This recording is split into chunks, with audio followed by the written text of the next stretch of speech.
Hello and welcome. National Security Council continues deliberations on the state of the nation as Presidency reads Riot Act to those planning to use current security challenges to force a change of government. Deliberations on the security situation in the country continue at the Senate. Minister of Finance makes clarifications on release of funds to the military. Parents of abducted College of Forestry students in Kaduna stage a protest at the National Assembly in Abuja as one more kidnapped Greenfield University student regains freedom. And at least 23 people killed and over 70 others injured as metro overpass with a moving train collapses in Mexico City. Plus we'll have business, sports, news from Abuja, and of course news from our studios in London. On business news tonight, federal government extends deadline for national identity number linked SIM card data verification till June the 30th, 2021. On sports news tonight, Jose Mourinho set for a return to management after signing a 3-year deal to coach Serie A side AS Roma.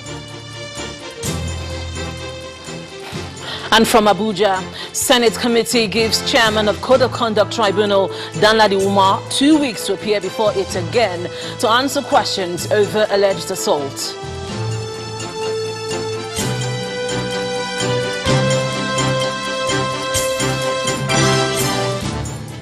The National Security Council continued its deliberation on ways to end the security crisis in the country today, with the President presiding over the meeting.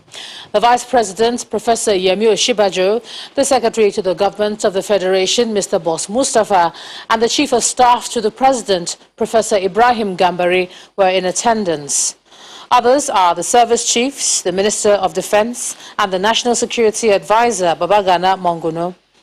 At their last meeting, the National Security Advisor stated that President Buhari was determined to reduce insecurity in the country. According to him, the President confirmed that insurgents, bandits and criminals are still on rampage, but he has no doubt in the ability of the country's security agencies to confront them. And anyone plotting to use the current security situation in the country to cause a forceful and undemocratic change of leadership in the country may need to have a rethink, as the Presidency is warning against it. The Riot Act from the Presidency is a follow-up to a press statement by the Department of State Services, which cautioned against sinister moves by some persons to wreak havoc on the corporate existence of the country. A statement from the President's media says evidence has shown that the affected persons are now recruiting the leadership of some ethnic groups and politicians around the country to pass a vote of no confidence on the President.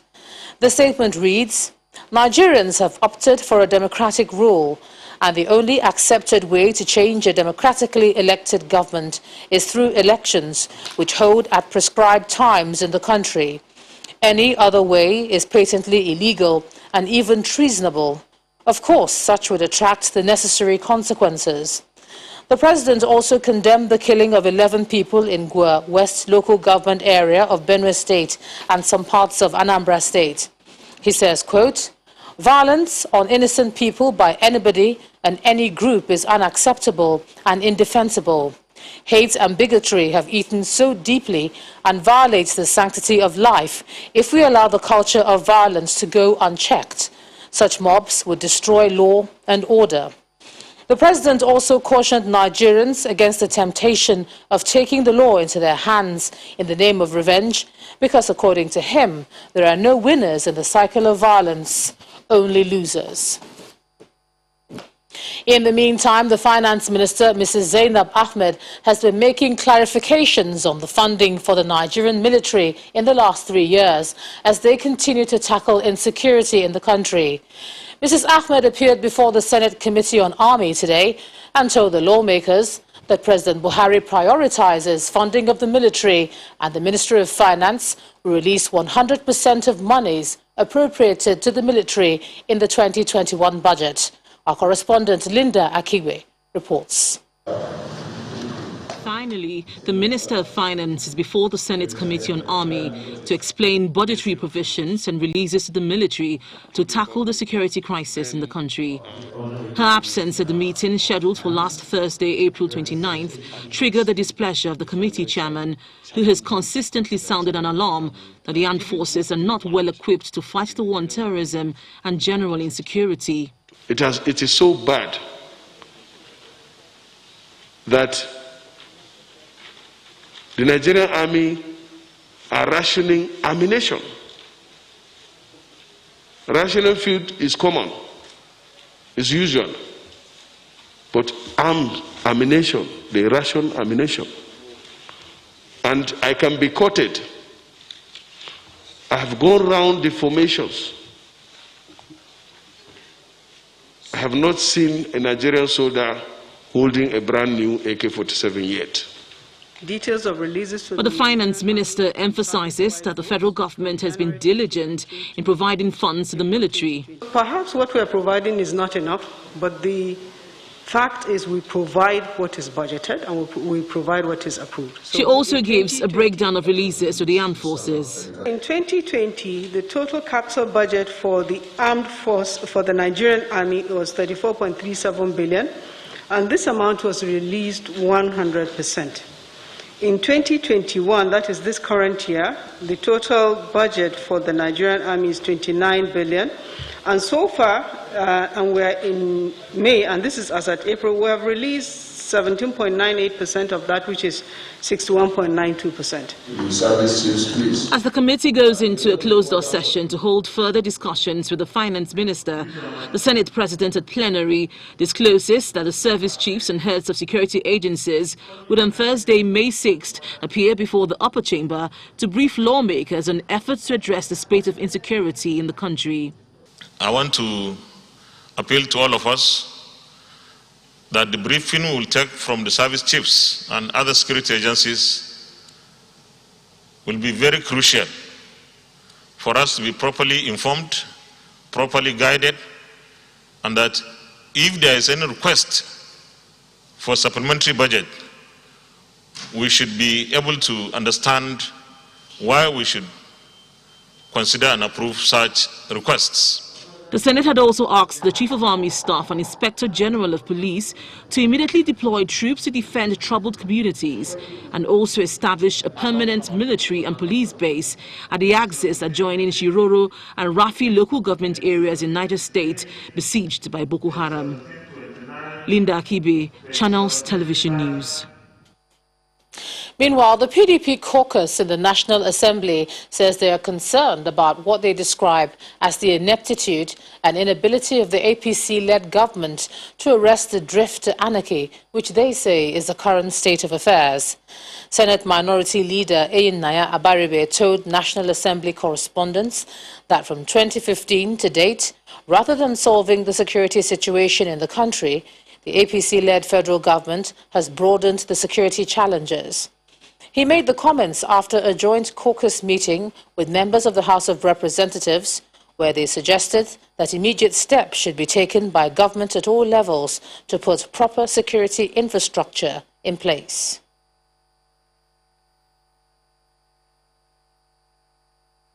President, we have not heard from our president despite the daily killings that are going on and that has turned Nigeria into a killing field of unimaginable proportion.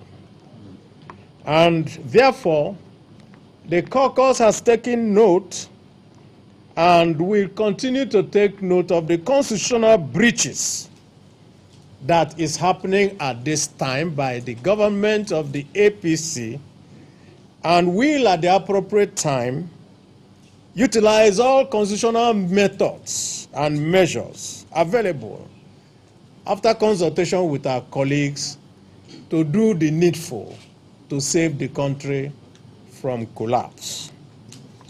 We also, as a caucus, want to put on notice to all Nigerians and the international community about the threats to the lives of our members, to those who come out to say things that are true about the state of Nigeria today, and these threats have come in various forms, including threat to life. And responding to the PDP Minority Caucus, Senate Majority Leader Yahya Abdullami via telephone told Channels Television that the PDP has failed to offer constructive opposition. He says the genesis of the security problems confronting the country can be traced to the long history of lack of good governance by the PDP.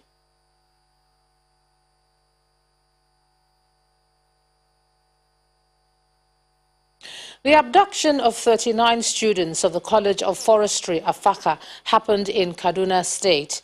But at the seat of power, Abuja, is where parents of the missing students staged a protest today to call the attention of the government to the plight of their children who are still in custody.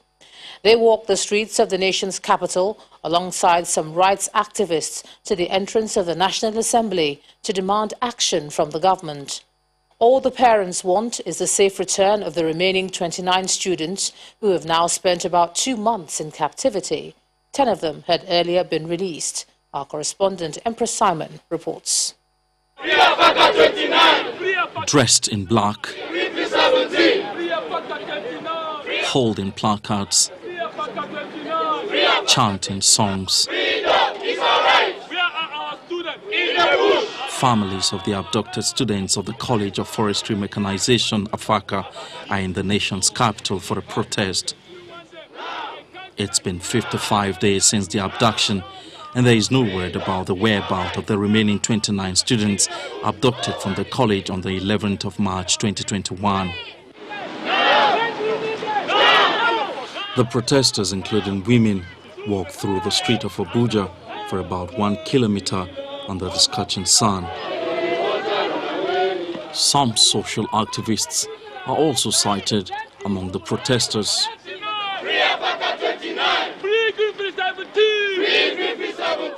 At the gate of the National Assembly, security personnel mount barricades to prevent the protesters from going in, but they carry on with their protest. No one is free. Until everyone is free.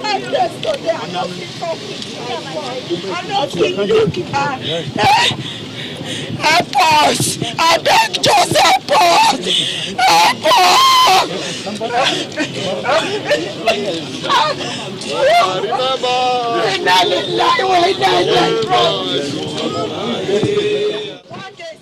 30 minutes after, the Deputy Clerk of the National Assembly arrives to meet the protesters, and he assures them of the Assembly's support. As parents, we have endured for 55 days and nothing is happening. Before we left Kaduna, we have about 4 serious rainfall. These children were there within the period of Harmattan. They are there within a period of heat. They are there now. The rain has started. And all these 3 seasons, they have experienced it. The other time, videos were released, and all of us were crying. Our children in the bush are looking at us as parents that have failed them. I will convey, your demands and your requests to our principal officers, the President of the Senate, and the Honorable Speaker of the House of Representatives. And I assure you that they have listening ears. For these families, 55 days without their loved ones is more than devastating. My pikin dey inside bush, make them comot those our children. See 5 of them for a university, they don't kill of them 5 children. I beg, make government do something. They are there in the bush pointing gun on them, no sleeping, no bathing, no even food. We are here, even us that we are here in our houses, we are not even comfortable. Meanwhile, the Speaker of the House of Representatives responded to the plight of the parents during plenary. Indeed, the plight of the parents can only best be imagined. I'm not even sure we can even imagine it. We will refer that case to the Special Committee on Security, which begins its deliberations on the 24th. Although the protesters are not able to gain access into the National Assembly because of the presence of security personnel and the barricade behind me, they are however hopeful that this protest will serve as a wake-up call for the federal and state governments. And hopefully the National Assembly would also prevail in the matter to see that their children, 29 of them, are released in no distant time. Emperor Simon, Channels Television News. In part 2, after the break, we have an update on the 17 remaining abducted students of Greenfield University. Plus, Chairman, Senate Committee on Army says Boko Haram terrorists are regrouping in the northeast, especially in Borno, Yobe and Adamawa states. That's all coming up in a moment. Please stay with us. Welcome back. If you've just joined us, you're watching the news at 10 on Channels Television, coming to you live from Lagos. A reminder of our top stories. National Security Council continues deliberations on the state of the nation as Presidency reads Riot Act to those planning to use current security challenges to force a change of government. Deliberations on the security situation in the country continue at the Senate. Minister of Finance makes clarifications on the release of funds to the military. Parents of abducted College of Forestry students in Kaduna stage a protest at the National Assembly in Abuja as one more kidnapped Greenfield University student regains freedom. And at least 23 people killed and over 70 others injured as metro overpass with a moving train collapses in Mexico City.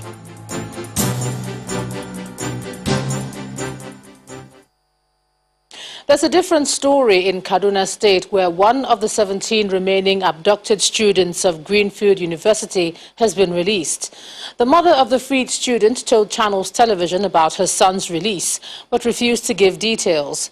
The Greenfield University abduction happened shortly after that of the Forestry College. Unfortunately, 5 of the students were killed by the bandits, leaving 16 others in their custody. Parents of the abducted students have reportedly been negotiating with the bandits individually, with the abductors asking each of them to pay as high as 20 million naira before they eventually demanded a bulk sum of 100 million naira and 10 motorcycles yesterday.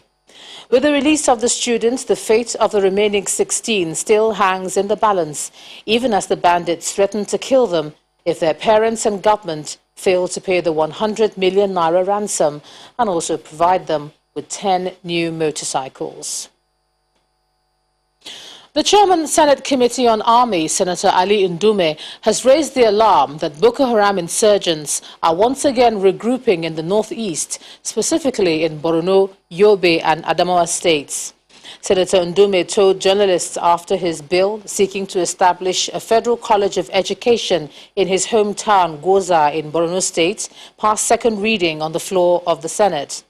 He noted that the resurgence of Boko Haram activities should not stop the establishment of more education institutions in Borno South to show that Nigerians are not overwhelmed by the terrorists.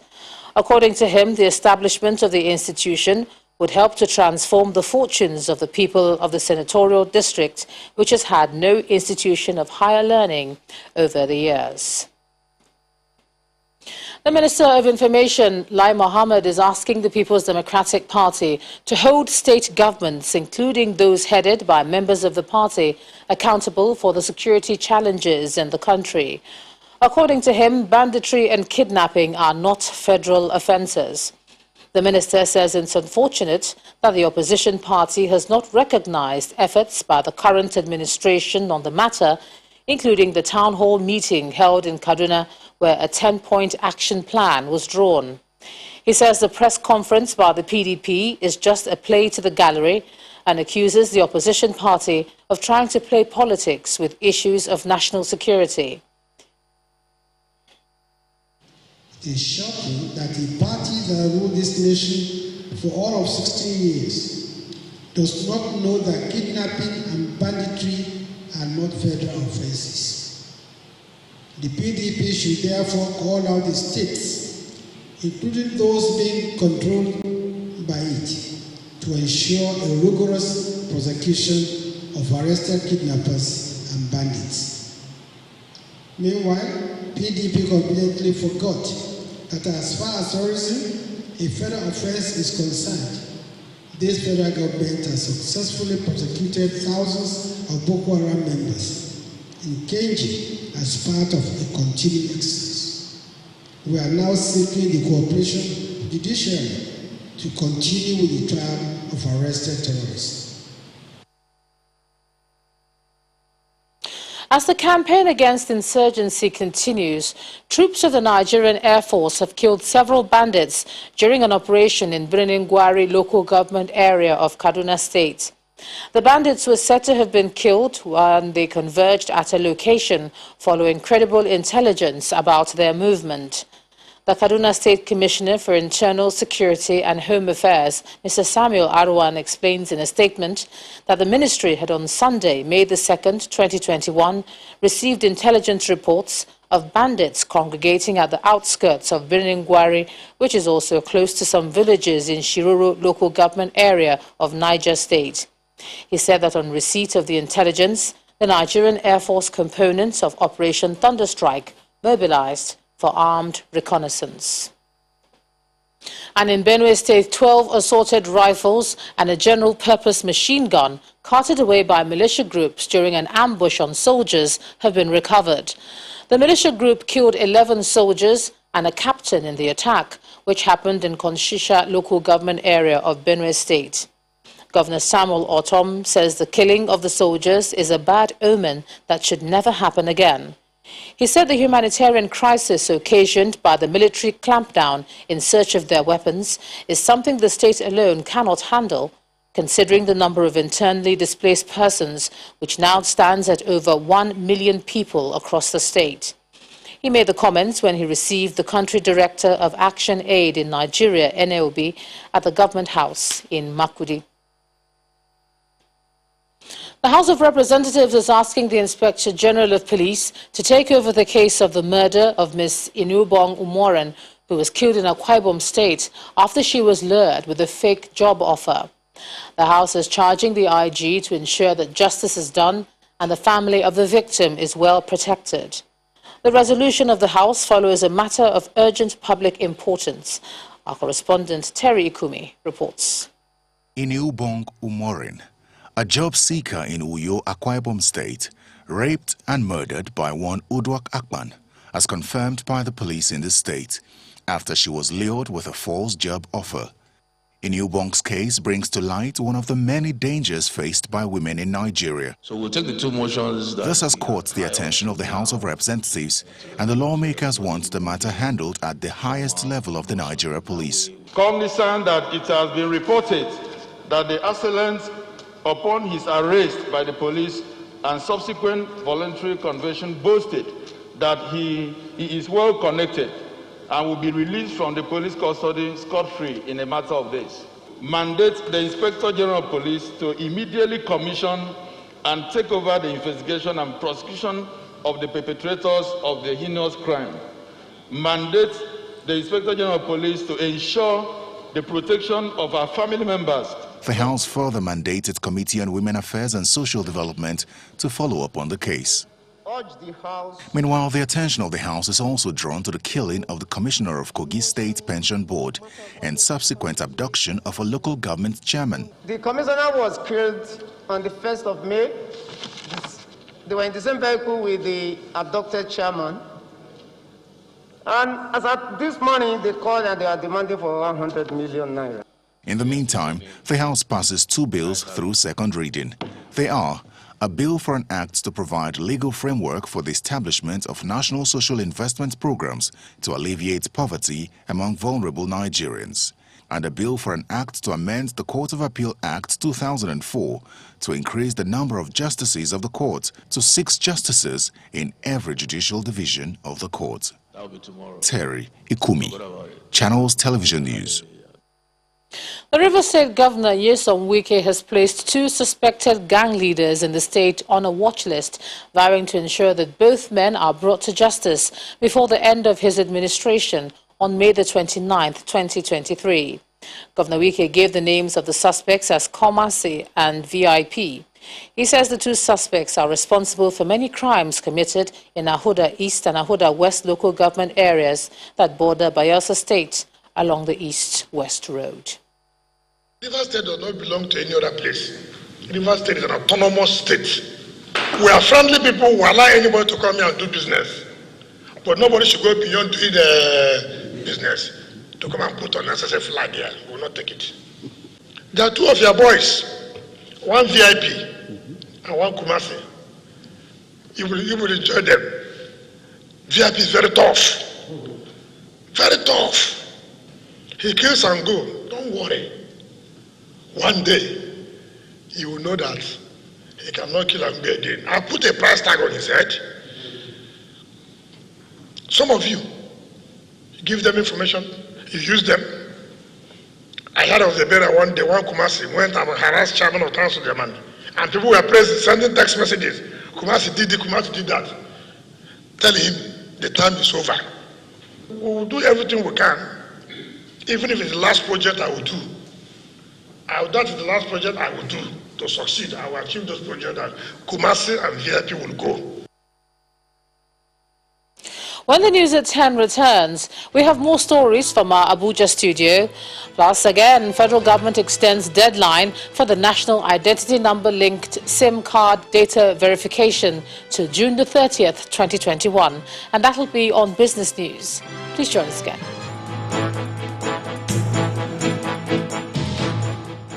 Welcome back to the news at 10. Let's cross over to Abuja now. Here's Linda Akigbe. Linda. Hello, Ijoma. The Senate Committee on Ethics and Privileges has given the chairman of the Code of Conduct Tribunal, Mr. Danladi Umar, 2 weeks grace period to reappear before the committee to respond to allegations of an assault on a security guard in Abuja. Mr. Umar, who appeared before the committee today, told lawmakers that he was not properly served with the petition, and based on the principle of fair hearing, he should be given sufficient time to allow him study the petition. The petitioner, Clement Sagwak, had alleged that he was assaulted by Mr. Umar and a policeman attached to him after he informed Mr. Umar that his car was wrongly parked at the popular Banex Plaza in the nation's capital.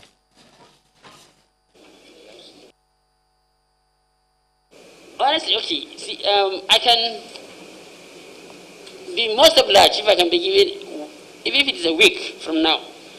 I have selected cases. In fact, right now there are about 24 cases waiting for me pending at the tribunal. They are waiting, and I know that I do have cases within this week as well. So I will graciously request I'll be most obliged if you can give me a week or so to be able to respond to this. He has requested for 1 week. Yes. But I don't know our position in the Senate whether we'll be in session this week. We are vacating on Thursday. We are vacating on Thursday, but we'll give him 2 weeks. 2 weeks. Because senators will vacate next week. But members of this committee are committed members to serve Nigerians. Because this is a sensitive case. And we believe Nigerians will listen, will watch us. So in order not to make it a nonsense appearance when senators are not available, I will seek the judgment of my colleagues that after breaking for 1 week, we should come and attend to this matter before Nigerians. So we give him 2 weeks.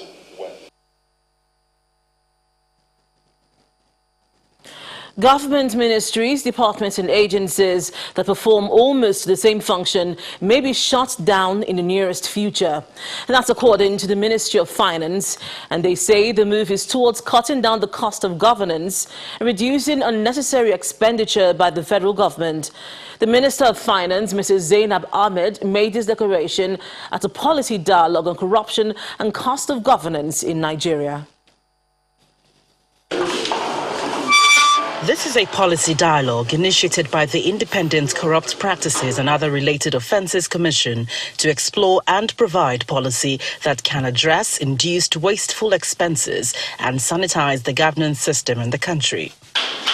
According to reports from the Budget Office, recurrent spending of MDAs rose from 3.61 trillion naira in 2015 to 5.26 trillion in 2018 and 7.91 trillion naira in 2020. These figures excludes government-owned enterprises, the National Assembly and Judiciary. It is no longer news that Stakeholders here insist this cannot be sustained. we need to work together with all agencies of government to cut down on costs. So we'll be reviewing the number of government agencies that are currently existing. We'll be reviewing their mandates, and then where we have agencies that are having the same mandate, we need to look at how to merge and fuse, or in fact, close down on some, just to reduce the size of expenditure of government. The major underlying cause of challenges being faced by governments in considerably reducing cost of governance is the element of corruption that tends to reduce the impact of efforts put in place. Investigations carried out by the ICPC shows irregularities in the expenditure of some MDAs, especially in the post-COVID-19 era. ICPC ongoing investigation of some MDAs indicate that government ought to urgently take stock of the areas of potential savings from budget abuse in order to forestall continuation of the practice. But the problem with us is that we seem to have too many people in the wrong jobs and too few people in the right jobs. So, for instance, we are under-policed, but we have too many people sitting around in offices in non-value-adding administrative jobs. Recommendations from these experts include a reduction of the number of political officers, election costs, multiplicity of MDAs, and the numbers of federal ministries from 27 to not more than 20. They say this would largely reduce unnecessary expenditure and the cost of governance in the country.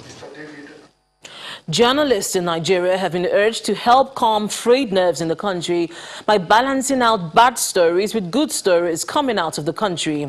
The country director of the United Nations Information Center, Mr. Roland Kayanja, stated this at the World Press Freedom Day virtual celebration organized by UNESCO in collaboration with the United States Embassy and the Nigerian Union of Journalists. Correspondent Kayla Megwa reports. Information literacy skills. This year's celebration of World Press Freedom Day coincides with 30 years of the Windhoek Declaration. 30 years later, these freedoms are still being threatened, even in countries like Nigeria, which claim to stand on democratic principles. Today, our broadcast stations are operating on their toes without knowing when the next clampdown or fines will be announced. Since 1995, 1,750 journalists have been killed worldwide. In 2012, 147 journalists were killed, the worst ever recorded. In 2020, 50 journalists were killed in the line of duty, many of them in countries facing insecurity like Nigeria. While we conclude Nigeria has a relatively free and vibrant press, some journalists have been subject to threats, intimidation, arrest, detention, and sometimes violence. Rest assured that the United States will continue to advocate for journalists' ability to work without fear. The media in Nigeria is urged to be solution-based in their reporting. As journalists in a situation where the state is being challenged by non-state actors, it's a bit of a tricky situation to balance the reporting, the factual reporting which is being done effectively, with also that reporting which brings hope to the population. For some speakers at the event, the balance between press freedom and national security is one the journalist must find. There's dialogue between journalists and the government about whether something really is something that the people need to know on the one hand, or is it something which it's really important for the government to be able to keep secret? Journalists and newsrooms across the country are struggling right now with creating the balance between providing necessary information for the people to make better decisions and being patriotic Nigerians by hoarding information that could inflame the public. One of the major consensuses reached at today's celebration of World Press Freedom Day is that journalism should be treated as a public good, one which public institutions protect to ensure that the citizenry make the best of this institution. Kayla Megwa, Channels Television News. That's all from Abuja. Now to Anne on Business News.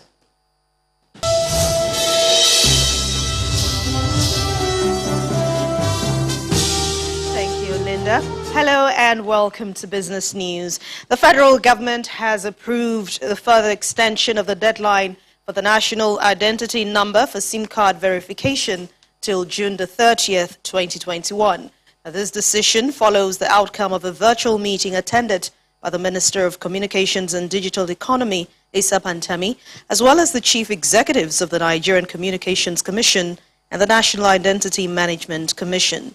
The joint statement released by the NCC and NIMC says extension is based on stakeholders' request to ease the registration process for citizens and legal residents.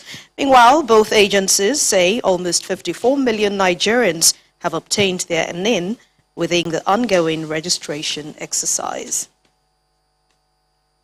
The Director General of the World Trade Organization, Dr. Ngozi Okonjo-Iweala, has appointed 4 new Deputy Directors General.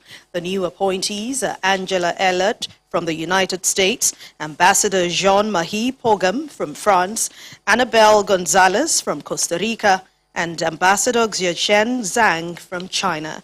Dr. Okonjo-Iweala says it is the first time that half of the WTO Deputy Directors General are women, and aimed at efforts to achieve gender balance in senior positions and strengthening the 164-member trade organization.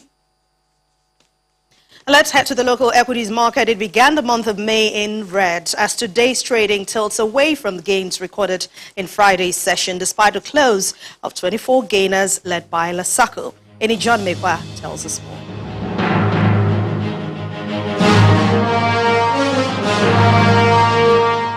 Hello and welcome to the stock market report. Well, it's a negative start for the equities market in the month of May as the NGX ended the first trading day with the bear returning.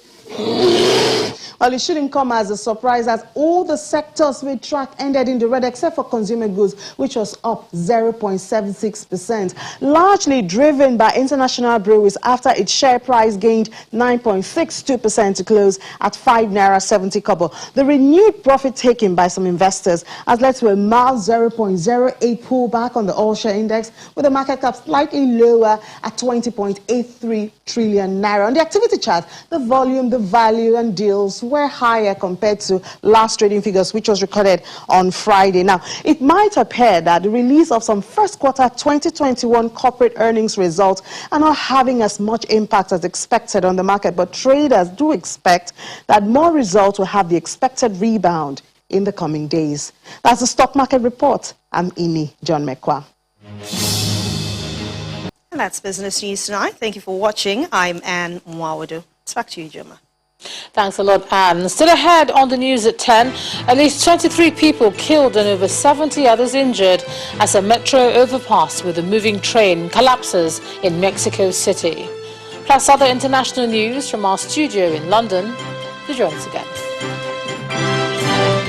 Welcome back. Mexican President Andrés Manuel López Obrador has promised a full investigation into the collapse of a metro overpass in Mexico City that left 23 people dead and over 60 injured.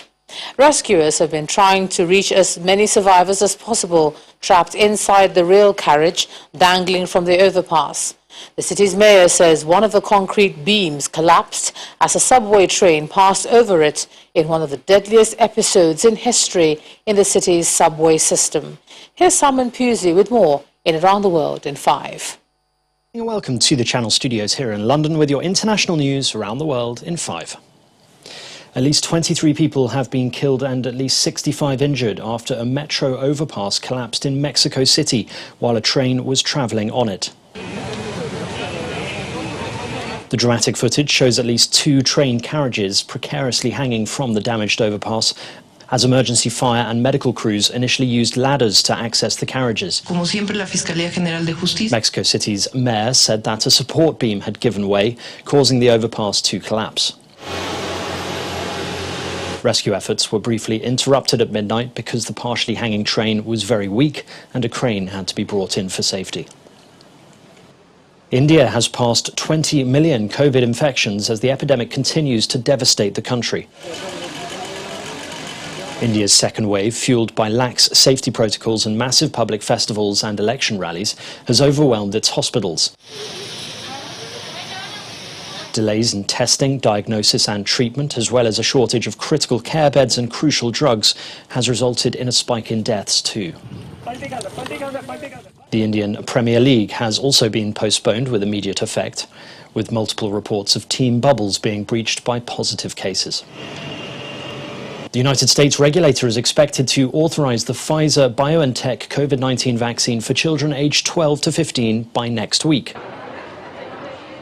The announcement by the US Food and Drug Administration is set to come a month after the company found that its shot, which is already authorized for those aged 16 and over, also provided protection for the younger age group. The expansion would be a major development in the country's vaccination campaign and welcome news to some parents who had been anxious to protect their children during summer activities and before the start of the next school year. Foreign ministers from the world's leading economies have met in London for their first face-to-face talks in more than 2 years. The G7 discussed new ways for the group to defend international rules from external threats. What we are trying to do is to uphold the international rules-based order that our countries have invested so much in over so many decades. UK Foreign Secretary Dominic Raab has led discussions on the crisis in Myanmar, as well as relations with Russia, China and Iran. The reality is we've got a very similar position. We look to the opportunities. We want a constructive relationship with China, but on things, whether it's intellectual property theft or standing up for human rights in Hong Kong and Xinjiang, obviously we're going to be very clear on our values. And on Russia as well, I think we've seen, obviously with the Novichok attack and the imprisonment of Alexei Navalny, the saber rattling on the border with Ukraine, in all of these areas, we want to be absolutely firm and standing shoulder to shoulder, not just with Americans, as important as they are, but also with our wider allies. That's why the G7 is so important. Australia, India, South Korea and South Africa have also been invited as guests to the three-day summit as the UK tries to deepen ties with the Indo-Pacific region.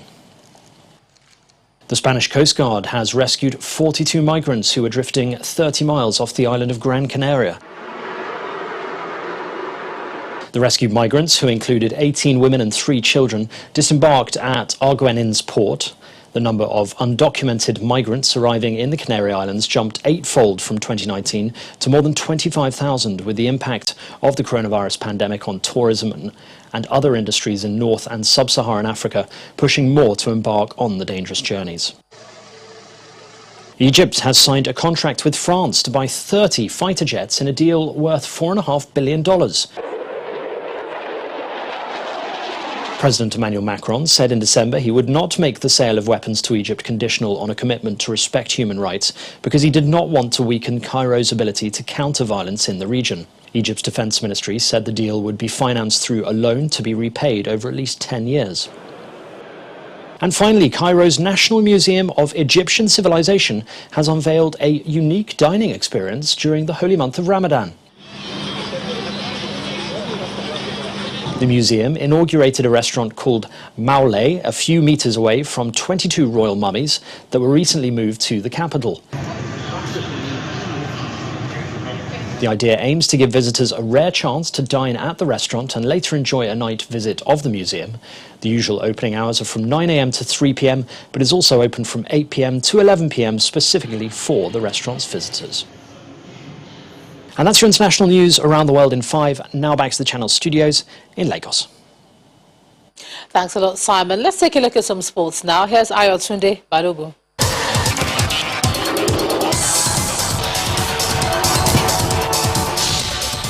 Many thanks, Ijoma. In the UEFA Champions League, Riyad Mahrez, the Algerian international, scored twice as Manchester City produced an outstanding team performance to beat 10-man Paris Saint-Germain 2-0 and reach their first ever final.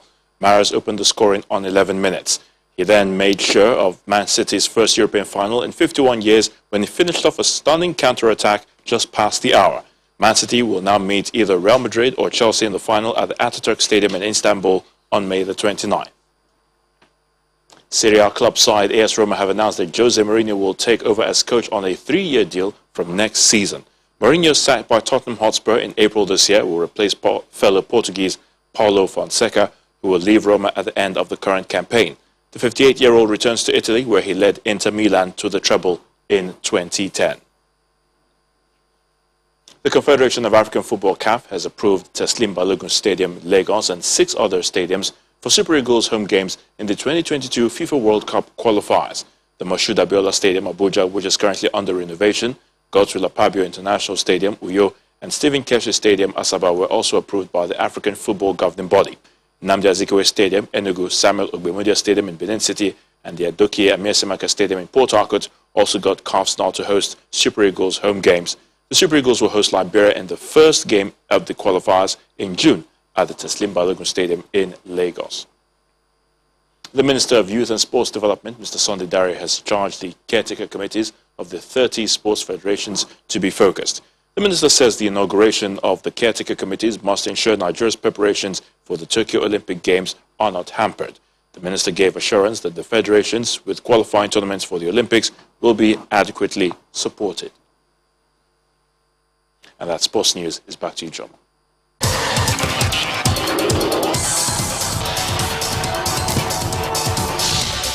Thanks a lot, Ayotunde. And the main news again.